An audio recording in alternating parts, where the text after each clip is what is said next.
Hello everyone.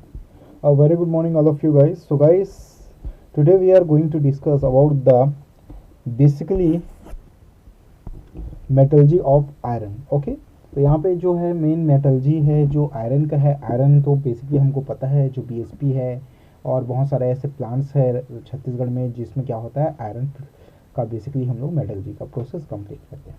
तो guys इस पे मेटलर्जी जो है एक्सट्रैक्शन ऑफ मेटल है, इसमें कितने स्टेप्स होते हैं, कौन कौन से स्टेप इसमें फॉलो होता है, इन सबको डील करके देखते हैं. देखो, iron has a played as a prominent role in the human civilization, and the Iron Age was the longest lasting historical era. The iron is an active metal and is found in nature in combination with other elements. Basically guys सबको पता है कि जो हमारा iron है वो बहुत ही मतलब अगर हम लोग बात करें एशियन टाइम का, तो एशियन टाइम में बेसिकली ये सेकेंड मेटल है जो डिस्कवर हुआ था. ठीक है, फर्स्ट भी सेकेंड मेटल. और इसके लिए एक बहुत लंबा प्रोसेस भी चला था जिसको आयरन एज के आयरन एरा के नाम से भी हम लोग जानते हैं. ठीक है, या आयरन एज भी बोलते हैं इसको. ओके, और ये सबको पता है गाइस कि जो आयरन होता है it is a very most reactive metal. बहुत ही ज़्यादा क्या होता है, रिएक्टिव होता है बहुत ही ज़्यादा. ठीक है, जो कभी भी नेचर में फ्री फॉर्म में नहीं मिलता, हमेशा कुछ ना कुछ कोई ना कोई कॉम्बिनेशन रहेगा. इसका मतलब इम्प्योरिटीज रहेगा, गैंग्स रहेंगे.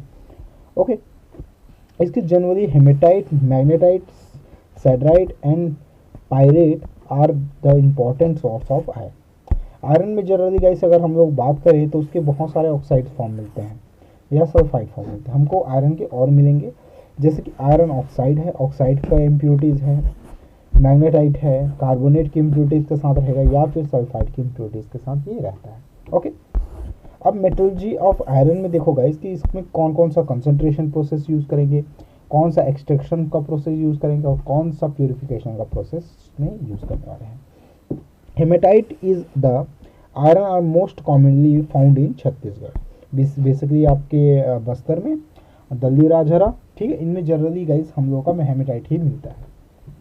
Once the roll is obtained from the mines, it is crushed into a fine powder using a crusher or stamp mill, which is concentrated using gravitational separation method. Most important guys, क्या होता है जैसे ही iron को यानी कि haematite को छत्तीसगढ़ के mine से माइनिंग करके बाहर निकालते हैं, उसको एक क्रश्ड पार्ट में पाउडर के फाइन जैसा उसको क्या कर दिया जाता है गाइस, उसको क्रस्ट किया जाता है. ठीक है, क्रशर से उसको स्टाम्प मिल से उसको क्रश किया जाता है. क्रशिंग के बाद उसका फर्स्ट होता है कंसंट्रेशन. तो कंसंट्रेशन प्रोसेस के लिए इसमें जनरली यूज होता है गाइस, याद रखना, ग्रेविटी सेपरेशन मेथड. ओके, अब ये बताने की जरूरत नहीं है कि ग्रेविटी सेपरेशन मेथड क्या है. नेक्स्ट स्टेप आता है गाइस इसका क्या, इसका बेसिकली एक्सट्रैक्शन का. तो एक्सट्रैक्शन के लिए बेसिकली इसमें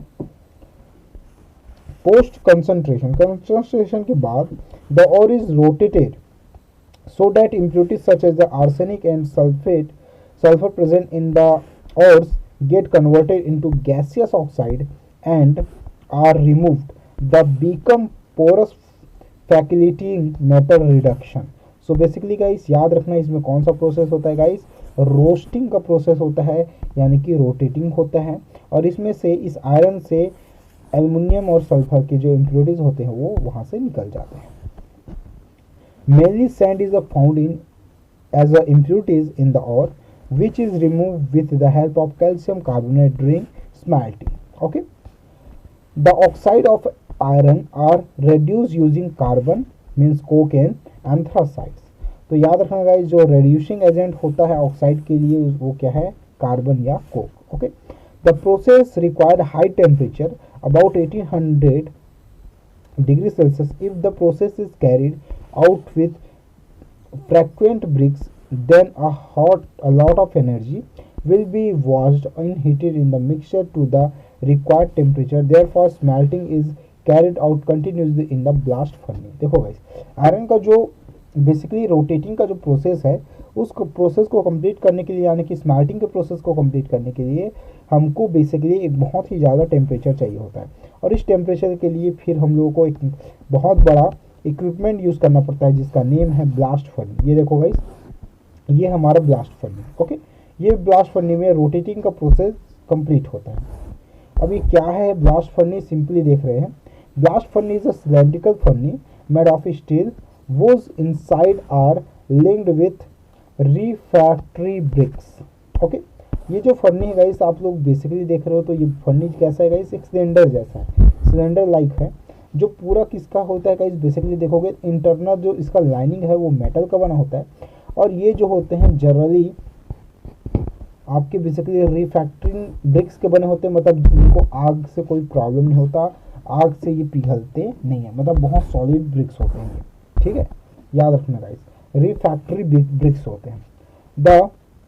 The bowl portion is the middle of the furnace, has inlet through which hot air 7 to 800 degrees Celsius is blown into the furnace।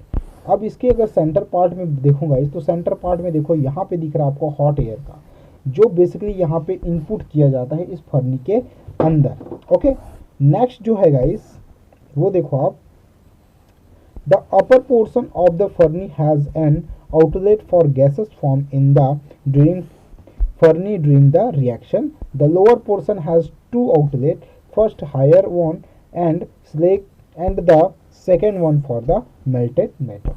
Okay, अब इसके जो सेकंड दो हैं गाइस उस पर डिस्कस कर लेता हूँ। तो यहाँ पे देखोगे तो सबसे ऊपर जो दो फर्नी होता है वो जनरली दो जो आउटलेट है ये वेस्ट गैस को, जब इसमें रिएक्शन होगा तो हाई अमाउंट में जो वेस्ट गैस होता है उसको रिमूव करने के लिए यहाँ पे दो इसमें बेसिकली वॉल्व होते हैं, वैसे ही वॉल्व या फिर वैसे ही इसमें जो फ्लो है आउटलेट के साथ साथ इनलेट के लिए होता है गाइस इसमें। तो याद रखना इसका सबसे ऊपर वाला जो पोर्शन होता है वो स्लैग लेवल होता है, जहाँ से स्लैग निकलता है यानी कि जो इम्प्योरिटीज़ होती है वो बाहर निकलती है, और मेल्टेड जो आयरन होता है वो ये वाले जो गेट है उससे बाहर निकल जाता है। Okay,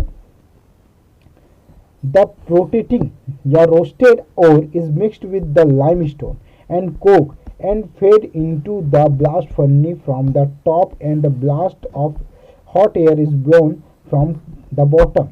The temperature throughout the blast furnace does not remain the same, so as the ore, limestone and coke mixed comes down, it has up to pass through different temperature zone. The following reaction take place in the furnace। अब देखोगा इस हुआ क्या, इस फर्नी में हम लोग basically इसमें roasted और तो है ही, कैल्शियम कार्बोनेट और कॉक को भी मिक्स कर देते हैं, और यहाँ से हॉट एयर को भी ऐड कर रहे हैं। अब ये जो होता है सबको पता है जो कैल्शियम कार्बोनेट है अगर उसको गर्म करते हैं तो दो चीज़ें बनती है गाइस, कैल्शियम ऑक्साइड और कार्बन डाइऑक्साइड। ये कैल्शियम ऑक्साइड जो है वो कोक से रिएक्शन करता है, आयरन के ऑक्साइड से रिएक्शन करता है, और टेम्परेचर इंक्रीजमेंट में तो बहुत ही ज़्यादा इंपॉर्टेंट रोल प्ले करता है।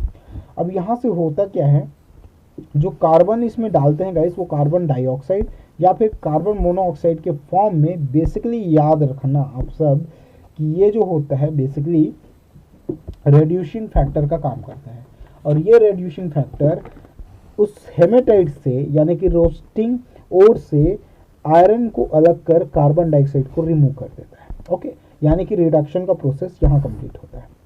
अब इस आयरन में अभी भी कुछ कुछ इम्प्योरिटीज़ होती है, उन इम्प्योरिटीज़ के लिए जनरली हम लोग कोक भी यूज़ कर सकते हैं गाइस, ठीक है।